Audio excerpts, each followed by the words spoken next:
Mr. John Matterly, founder, Shodan Inc., to present on Search Engine for Internet-Connected Devices. Welcome, Mr. John. Thank you very much for the introductions.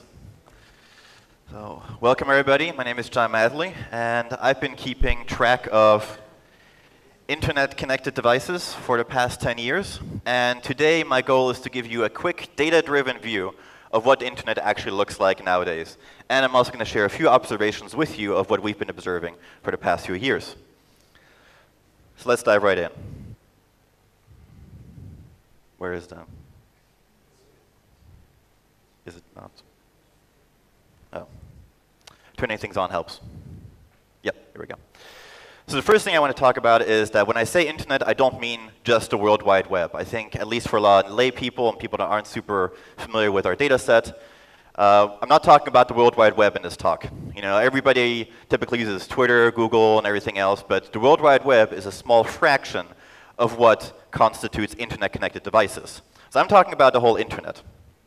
Just to give you a quick idea of what I mean with that, if you look at the Alexa Top 100, you know, most popular websites are Google, YouTube, Facebook. But if you look at the internet, the most commonly seen websites are actually webcams and modems. So it's a very different kind of perspective. And to give you a quick breakdown of what actual services we see on the internet, so on the right side, you see the global services that, you know, so the breakdown of how things look globally.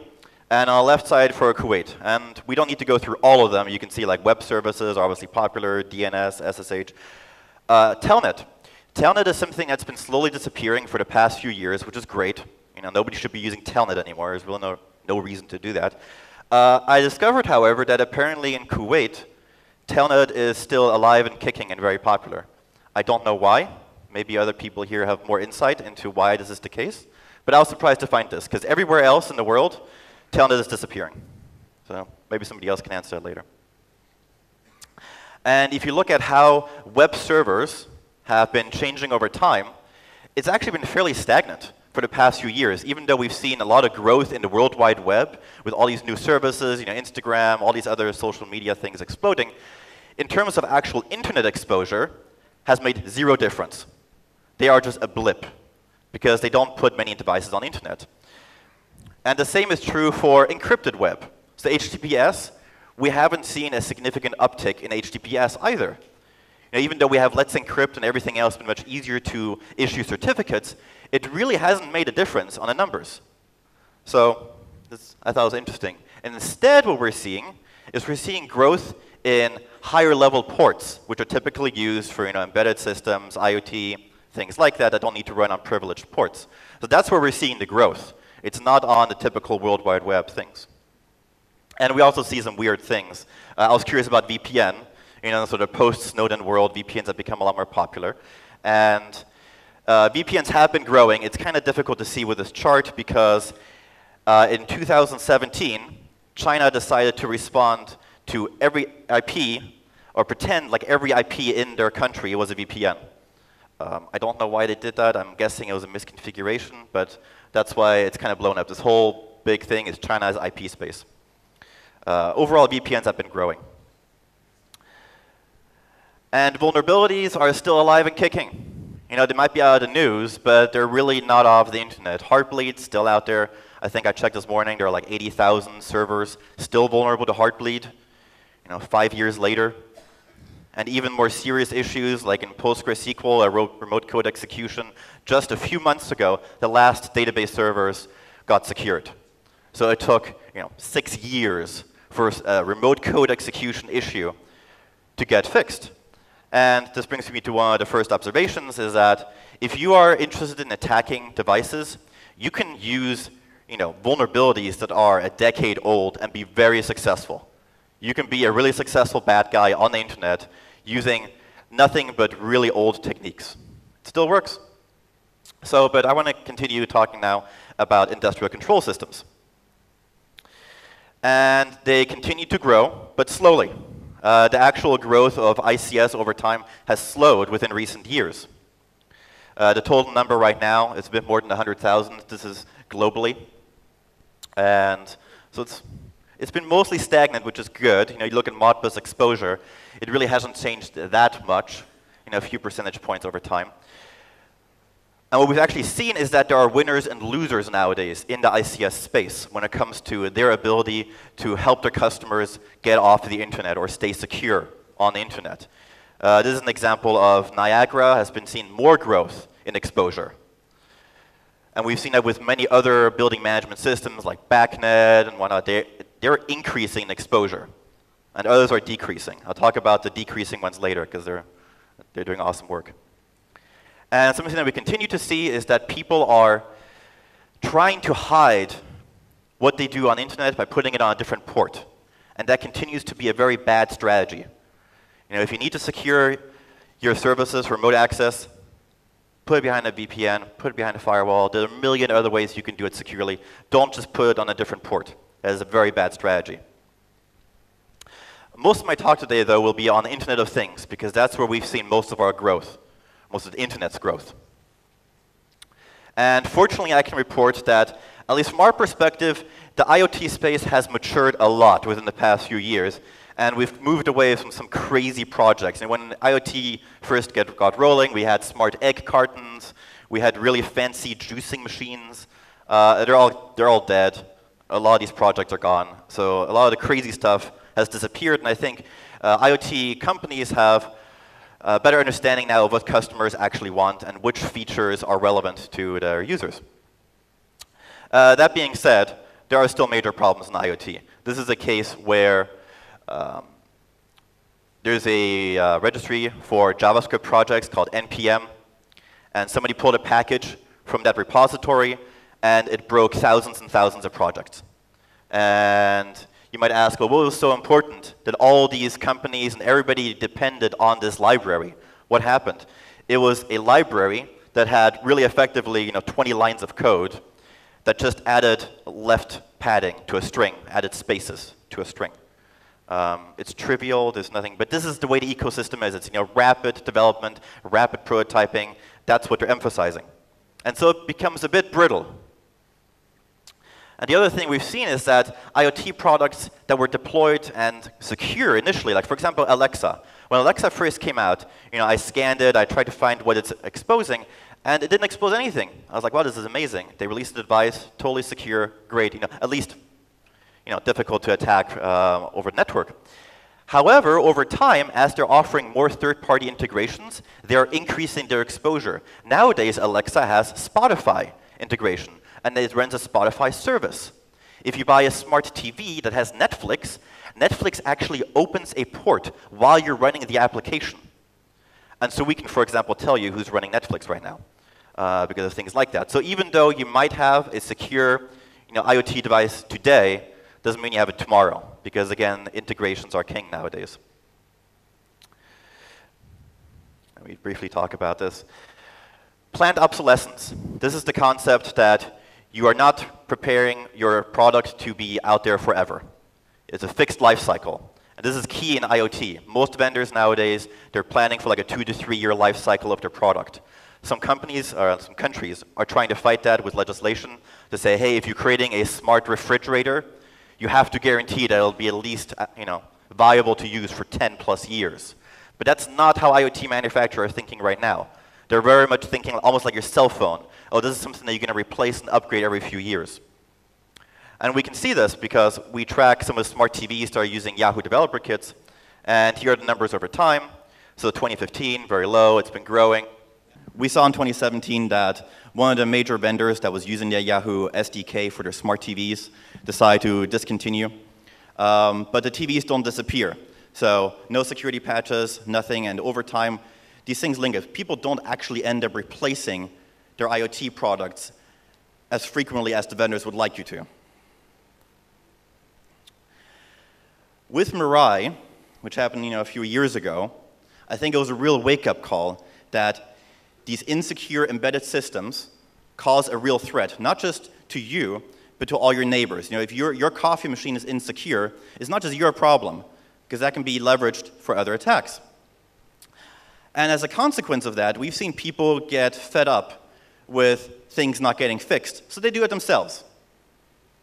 So we've seen more and more people, vigilantes essentially, go out and fix devices. This is the case where Ubiquiti, they make a bunch of network equipment and some IoT stuff. People go out and they find these insecure devices, they compromise those devices, patch them, and in this case, they will let you know how they got in. Because they're just sick and tired of it not getting fixed. And something else we've seen is that people have realized that these IoT devices are connected to the real world, and you can send propaganda. So if you don't know PewDiePie, he's a very famous YouTube personality, and people were trying to get him more subscribers, so they started sending print jobs and things to Chromecasts, because there are Chromecasts on the internet. So you can send pictures and things like that to promote people signing up for a PewDiePie. We're living in a strange world. Everything I'm talking about here is very simple. A lot of security conferences, they get hung up in threat intelligence groups, and obviously there are a lot of very complicated attacks going on, but from our perspective, there's so much low-hanging fruit, it's ridiculous. You don't need to be very smart to get an advantage here. And this also impacts big companies. Equifax, this is a screenshot from one of their management interfaces. Equifax, they were using default credentials and things like that. You don't need to be complicated or fancy. And the side effect of having all these IoT products and data everywhere is they need to store the data. And so everybody always thinks about the actual embedded system, but they don't think about where the data gets sent. And so we've seen an explosion in actual databases and their exposure. For example, Redis, you can see, pretty significant growth over time.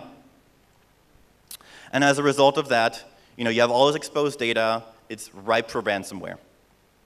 This is a case where somebody wrote a piece of ransomware that would attack everything on the internet, and almost overnight, we saw hundreds and hundreds of terabytes of data being deleted. And this doesn't just impact, what I would say more IT or low-level, databases like MongoDB. We see HDFS, we see a lot of enterprise-style database technologies exposed this way.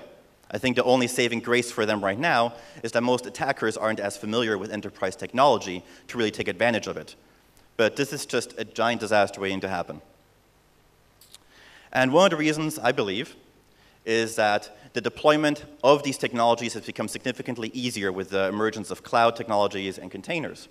Because if you look at all the databases that we see exposed, most of them are in the cloud. I think a lot of customers of cloud providers incorrectly assume that the cloud will offer security. They do not. They're infrastructure as a service.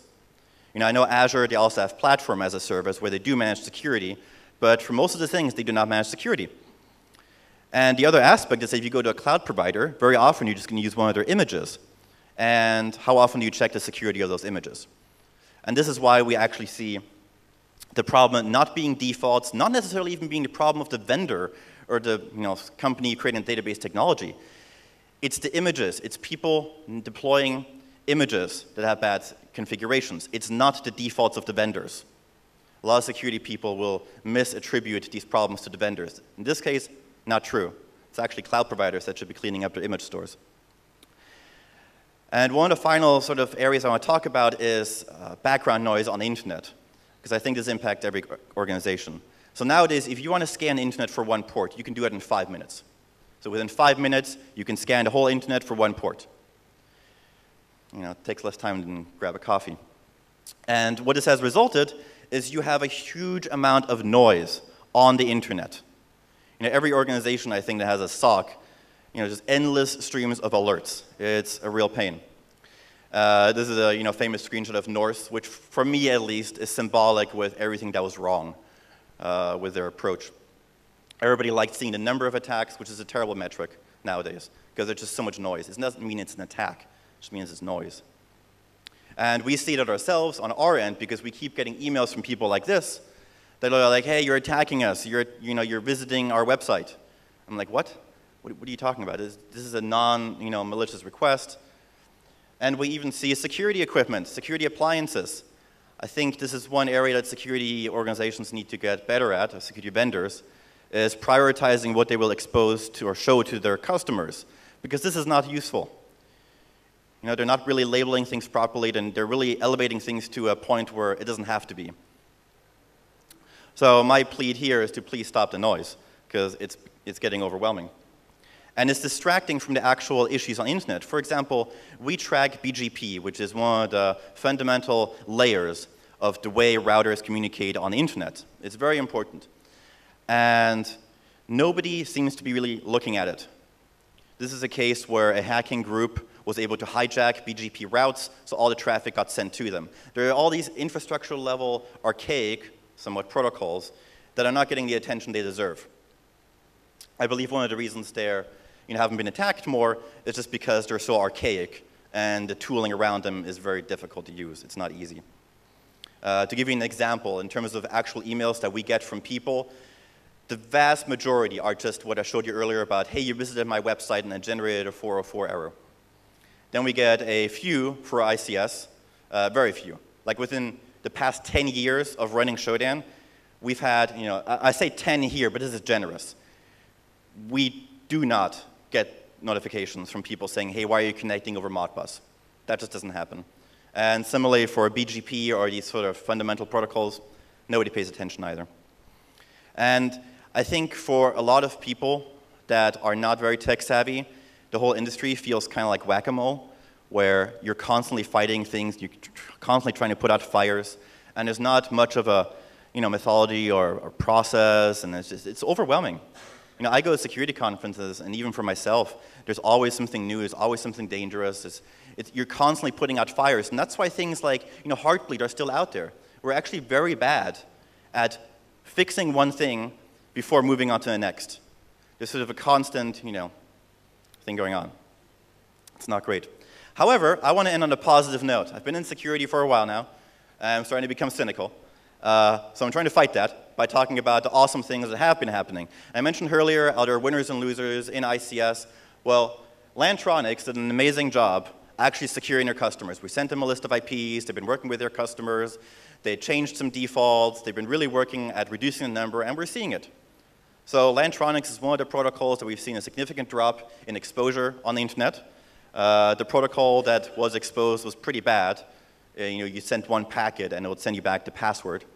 So this was definitely something that should have been secured, but they did, and that's great.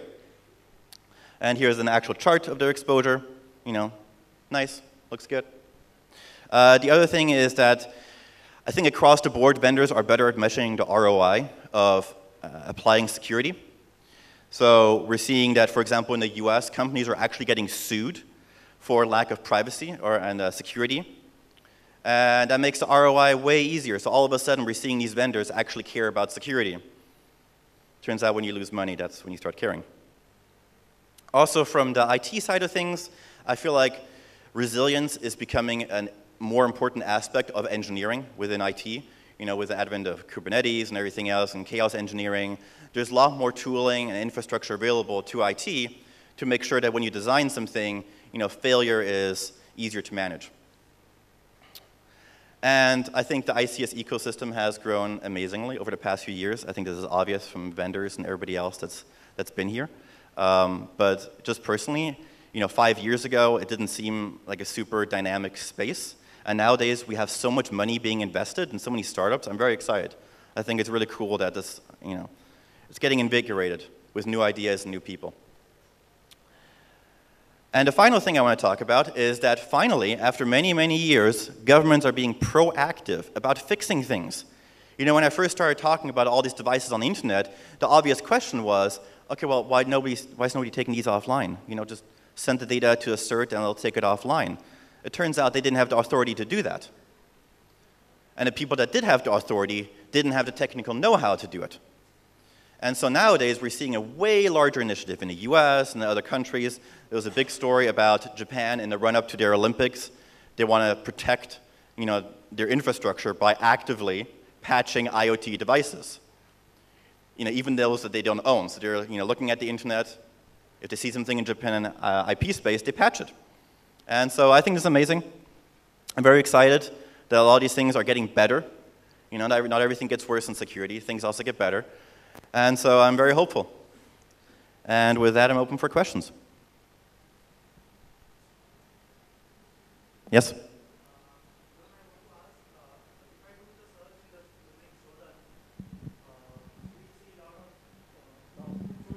A lot of names from the telecom providers. If we do the search on Shodan, in the output we see a lot of telecom providers and the name IP addresses associated with, although it could be asset owner could be somebody else. Why is it so?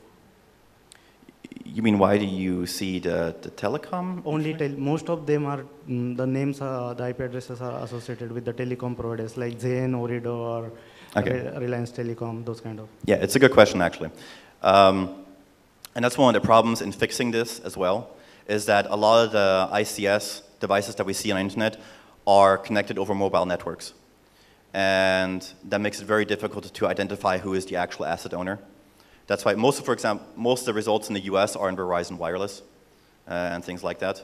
Yeah, it's because they're connected over mobile networks. I guess a lot of people just like plugging in a modem and having remote access that way. It makes fixing things very difficult.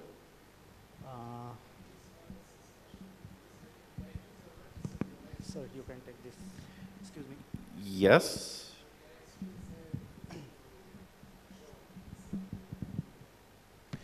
Because the ISP owns that IP, and the company didn't register with the internet registry saying that they own that space.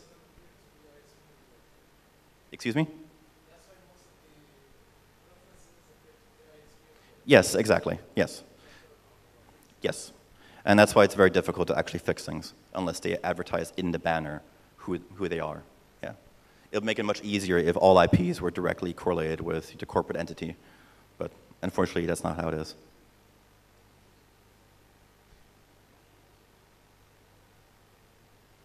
All right, I think that's it. Oh, never mind.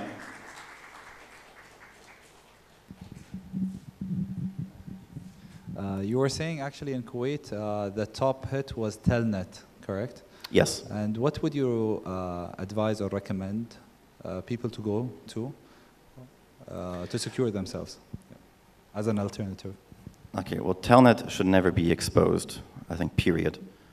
So I would probably spend more time identifying what types of devices are actually still running Telnet and are exposed, and then based on that profile, try to prioritize, the most commonly seen Telnet device.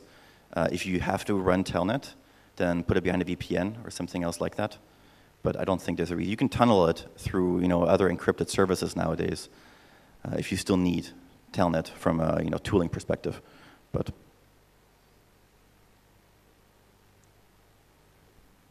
oh, one more over there.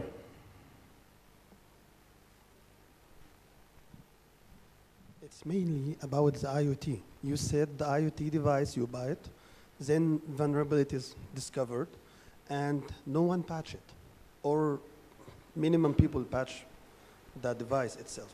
But still, it's there.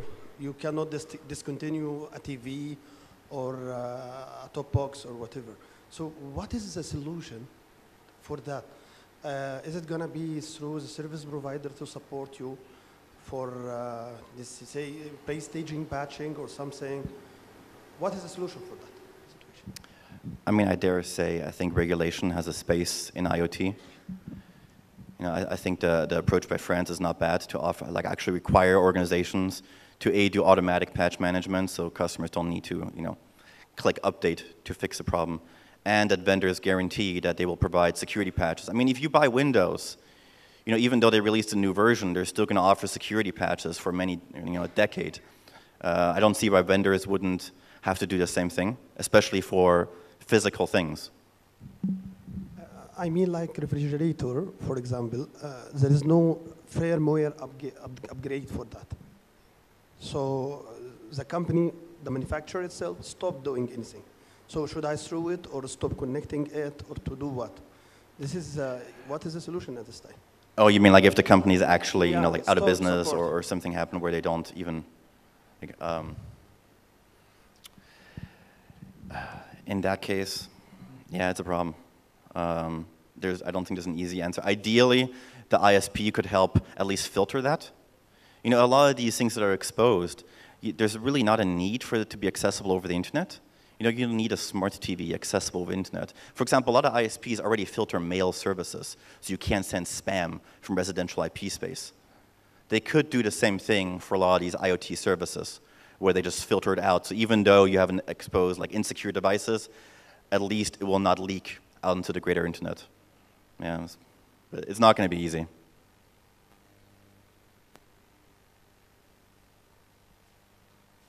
All right, well, thank you very much.